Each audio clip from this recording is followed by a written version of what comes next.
Good morning sa lahat. Today is August 25, the last Monday of August. So, today is our National Heroes Day. So, pinagsiselebrate natin ang mga National Heroes Day, yung mga magigiting na Pilipino na nagsacrifice sa kanilang buhay para lang maunlad ang ating Pilipinas. Oo. So, biruin mo guys, nang dahil sa kanila kahit papano ay meron tayong kalayaan. So, dapat natin isi-celebrate yung National Heroes Days. Oo.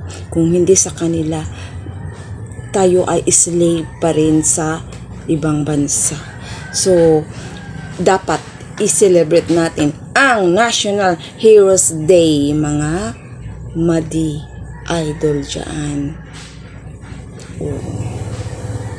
So, magbakas lang kayo guys at mag-like, mag-share at mag-subscribe, follow ng aking video para po